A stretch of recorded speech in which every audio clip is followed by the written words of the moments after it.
All right, everyone, please be seated. Thank you. Motion, Mr. McLeod. Same argument as the first one. Like most favorable to the Commonwealth and approved. Thank you. Anything to add to your initial opposition to the motion to the motion for directed verdict? Judge, still light most favorable to the Commonwealth, even if it weren't. His witnesses have been unbelievable. So we make the same argument against the objected directed verdict. Okay, so the motion's been made and opposed, and the court will deny the motion for directed verdict. Anything else before we reach these instructions? Do you have a copy of what Mr. Abney is proposing? It looks like you would have that, Mr. McLeod.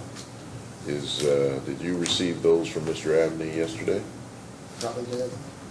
I don't know what time it would be, but Judge, and I know you know our position on this. Proposing, we put it out there, but we're not proposing everything in there. oh yes, no, you know, Trying to make it easier. I understand based on your wording, but again, I think you've complied with the court's directives regarding the lessers, and you do not believe one or more lessers need to be included. I get it, and you haven't conceded that, but we're going to engage in a discussion, and I just want to make sure everybody has it. We're all operating from the same document. Mr. McLeod, do you have the document that you were sent by Mr. Abney last night or this morning? I don't know when it was sent. The proposal is for assault in the first. I don't think there's any question that there will be an assault first instruction. Okay, I don't think there's any question about that. The question would be one of the self-protection instruction. Now, Mr. McLeod, what say you about the self-protection instruction as proposed in 1A? Looking at it.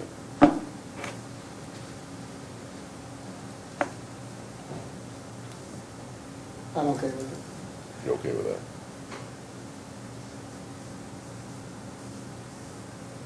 Okay. I'm going through it right now myself.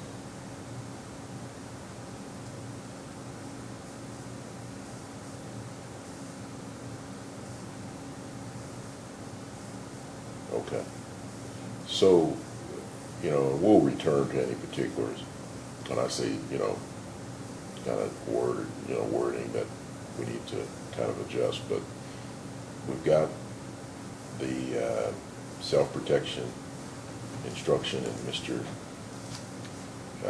McLeod's indicated he's okay with it. Then we've got the corresponding verdict form for assault in the first, instruction number 1.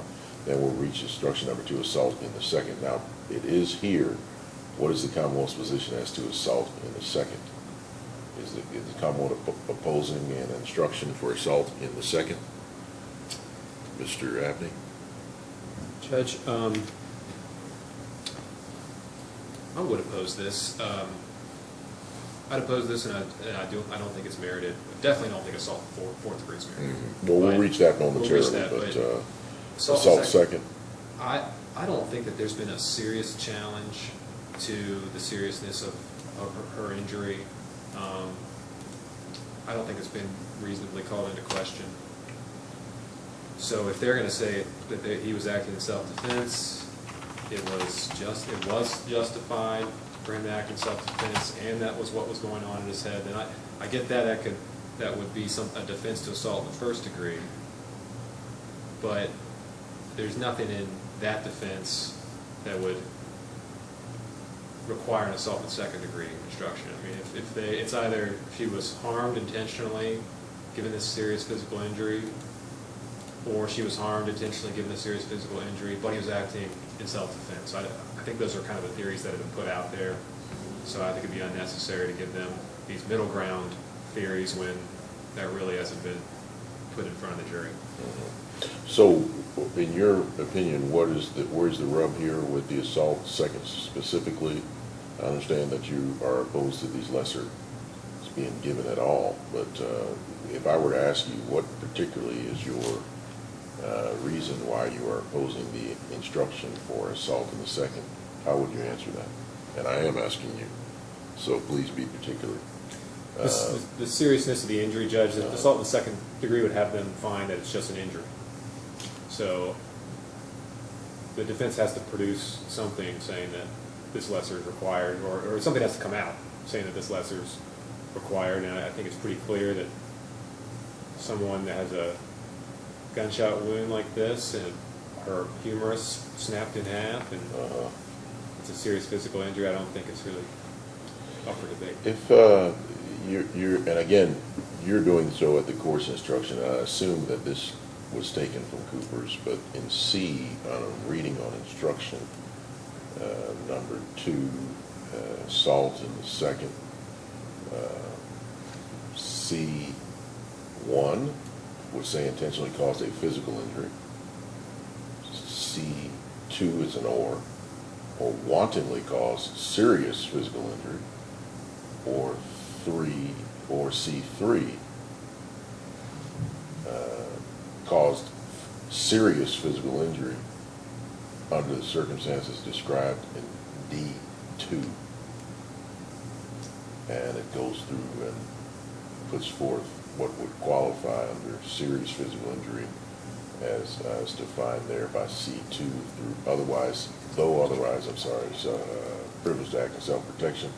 Defendant was mistaken in his belief that it was necessary to use physical force against Connie Basemore in self-protection, or in his belief in the degree of force necessary to protect himself.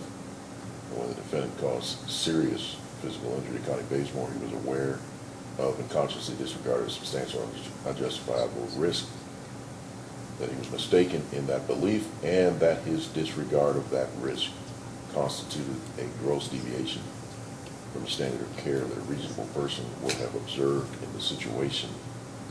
So there are circumstances under which the jury would have to make a finding of serious physical injury, but they could, according to Cooper's at least, intentionally find that it caused physical injury if the evidence supports, or wantonly find that he caused serious physical injury, or caused serious physical injury under circumstances under D2. And Judge, that was a helpful reading for me. There was it I guess for there was real? one You just saying provision. that, or was it? Because it was helpful for me. It was, because Okay, all there right. is one part that, in good faith, I would think that it would probably fit. The C2, defendant wantonly caused serious physical injury to Connie Basemore. He stated on the stand that he wasn't trying to hit her, but I think anyone would know that there's a good chance it will. Yeah. It will hit and cause a serious physical injury. So. Well, is the Commonwealth still opposed based on the reading to the instruction for assault second in this case? I'm gonna change my mind, Judge, and say Okay. that should come in. Okay. So there is no, and I just want to take it one at a time, but there is no then opposition, and I'm assuming from what you put forth yesterday, Mr. McLeod, that is the instruction you are wanting, or at least you're wanting an instruction under assault in the second. Yes. So we will give that. And then the question then becomes the language as to self-protection as proposed, as ordered, and as the Commonwealth has complied with the order to produce it. And I ordered both of you to confer about it. And Mr. McLeod, what about the language in 2A, which I assume is similar, or is similar to the language in 1A? How do you feel about the self-protection instruction as worded there? We did read okay. And no objection to that? Is that what you're saying? Okay. So then we have a corresponding verdict form. We're going to go back and just make sure that our language is where we need it, but everything looks good. The verdict, I'll change that to a singular. Verdict under instruction number 2, assault in the second.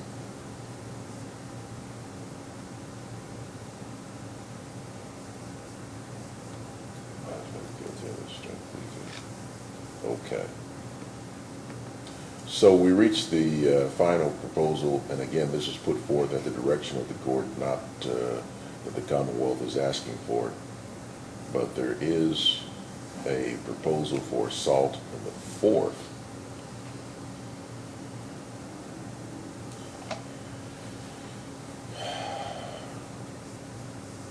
Mr. McLeod, why should the court give an assault for under these circumstances? I think it could be considered reckless as well as wanton. So if he has a reckless mind thought, If you would, I'm sorry, please rise. I'm sorry. Let me know what you're saying. Reckless, I think I think it would be considered discharging a weapon, reckless or wanton. And so his behavior was reckless. Maybe reckless going over there, which started the interaction between the two. Mr. Abney, what's the Commonwealth's opposition? Well, the difference between wantonly and recklessly is if a reasonable person would know about the risk, or whether we've proven that he did know about the risk. And I think he testified that, if you point a gun at someone, you might hit them. So that's basically taking this issue out of contention. Once it's right from the horse's mouth, I knew that this could have hit this person. Recklessly is if someone is so boneheaded they don't even know about the risk. And that's not what's going on here. And it couldn't be. It's not reasonable. So I don't think there's any reckless conduct. It's either wanton or he's not guilty because he's acting in self-protection. Anything else? Anything else, Mr. McLeod? No, Your Honor. Nothing.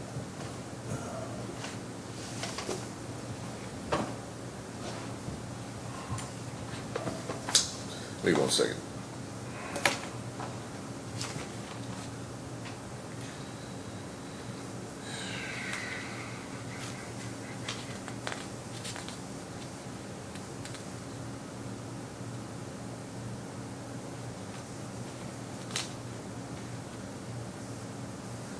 Okay.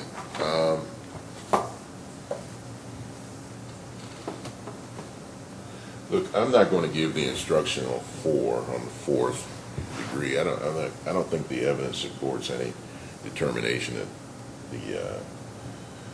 this was reckless.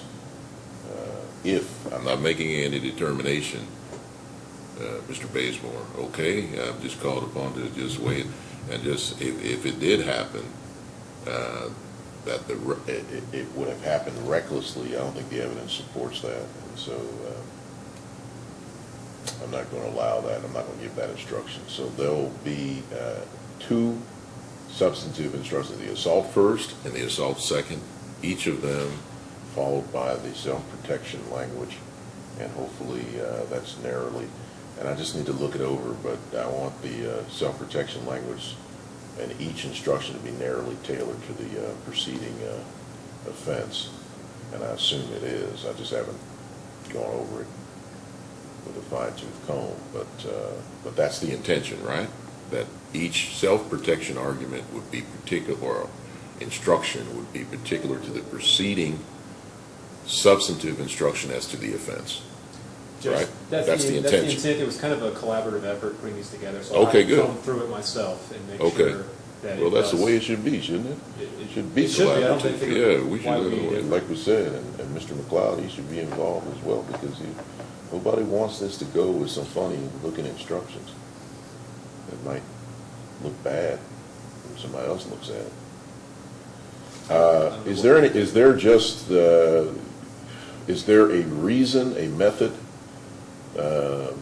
to why that self-protection language is still in the definitions, or is it just, hey, look, we just didn't take it out? Do you want that again, or is there any reason to have it again? Because I wouldn't think so. I thought when I glanced at it that the definition included a couple of caveats that the initial one doesn't have. Because I don't want them to be confused. They're being instructed on self-protection as it relates to each offense, and then they're coming back. If there's something contradictory in this, that's what's going to be the problem. ultimately. So unless you can point to me, tell me why we should even have touch on self-protection and definitions, I would rather leave it out than to find out that there was some contradictory language. You see what I'm saying? That's when we get in trouble. Jury's gone back, they can't reconcile the two, or reasonable, somebody looking at this can't reconcile what the instructions are.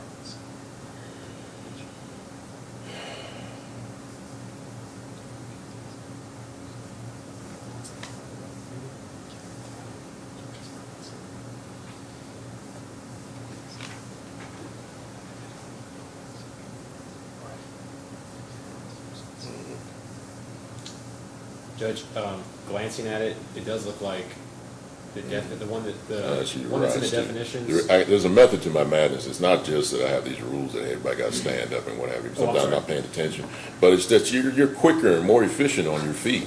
Right. You don't waste my time. You're gonna all be getting comfortable over there, and next thing you know, we're at 2:00 and you all still talking. Right. You see what I'm saying? Yeah, if you're on your feet, you're efficient because you want to go ahead and sit back Yeah, down. That's right. the method to my madness. It's not about me, but it's just, hey, look, we're gonna get this thing done if everybody abides by the rules, okay? Yeah. So, what is it? What do you got there, Mr. Abney? Well, I'm sorry. I wish that's I okay. had this down before we came in, but I think that the initial aggressor caveat is in the definition on the last definitions page, but it might not be in the. And I'm not certain because there's a lot of. I thought it was. I'm trying to read quickly. Mention of that, but let's see what we got. We would definitely want it in there somewhere. Self-protection. I thought I saw that on the self-protection.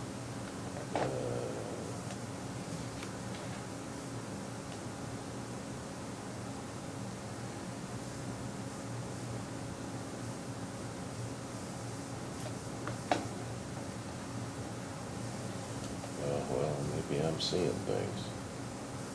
I thought I saw that, but maybe that was in the definition.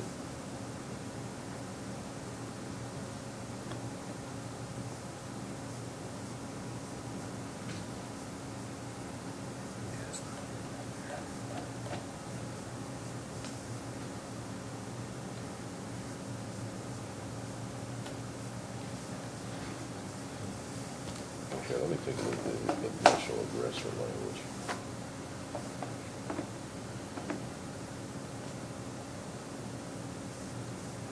What was that?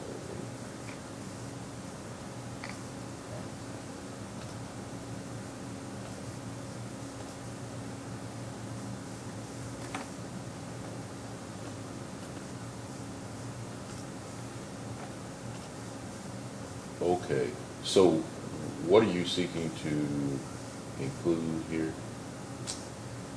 In the definition on the definitions page, it Uh-huh. has a line that starts with provided however in the second paragraph. And then what follows is the initial aggressor exception.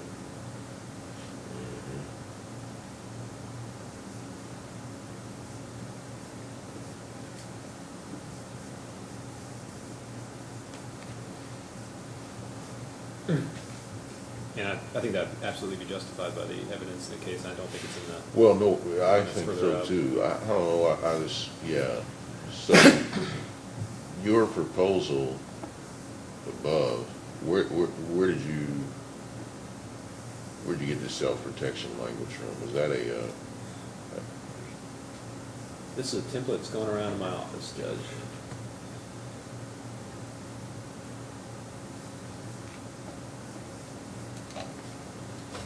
I assume it's based on Cooper's.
Judge, Mhm. I don't know what the court's plan is for schedule, but I'd be more than happy to comb this thing over with a fine-tooth comb and come back with the final draft.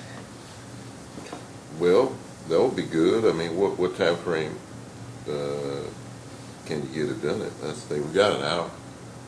Right. We got, what time did I tell them? That's plenty of time. What time did I tell them? 2. I told them 2. We got more than that. We got, maybe I overestimated the time period, but we got a couple hours. Yeah, if you would do that, well, why don't we reconvene at, I'll take a look at it too, but why don't we probably don't reconvene it here at 1. And, because I need to make these copies, I gotta do some other things, and when I say I gotta have somebody do it. Okay, so, why don't we do that? Let's plan on 1 o'clock, and then if you email me what you have, it'd be better if you feel comfortable, email it to me. Obviously, send a copy to Mr. McLeod. But I'm looking at some proposed language here that the self-protection initial aggressor qualification provided, however, that if you believe from the evidence beyond a reasonable doubt the defendant was the initial aggressor, in the use of physical force, defense of self-protection is not available to him unless 1A, 1B, 2A talks about withdrawing. So it is that, it mirrors that language that is contained within the definition. So yeah, I would think it'd be a matter of adding that to the existing proposed self-protection instruction, right? Yeah. Mr. McLeod, on the same page there? Yes. To both. I think it would be a matter of adding it to both. And we'll proceed in that manner. Okay, so yeah, let's reconvene at 1 o'clock, and then you know, we're gonna need all this time anyway, believe me.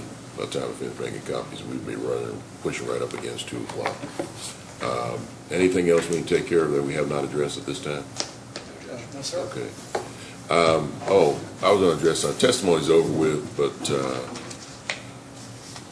I don't know, but it wouldn't come up, I don't think, but the testimony is what it is. Folks have said what they said, and it's in evidence, but generally speaking, I do not permit, you know, even the utterance of racial epithets in this court, period. So it's been said several times on the stand what happened, what somebody said, and I get it, they use the N-word, but you will use the abridged word, N-word, in replace of that word that was uttered on the stand multiple times this morning. Will not be uttered again in here, okay, for any purpose. In your argument, you shorten it, use the abridged term, okay? I'm not saying that you would. It was part of the testimony, so I'm just telling at this point that it will not be uttered in here again, okay? All right, or any other racial epithet for that matter, okay? Abridged terms would be most appropriate. Thank you so much. Okay, we gotta do that. All right. 1 o'clock. Sorry.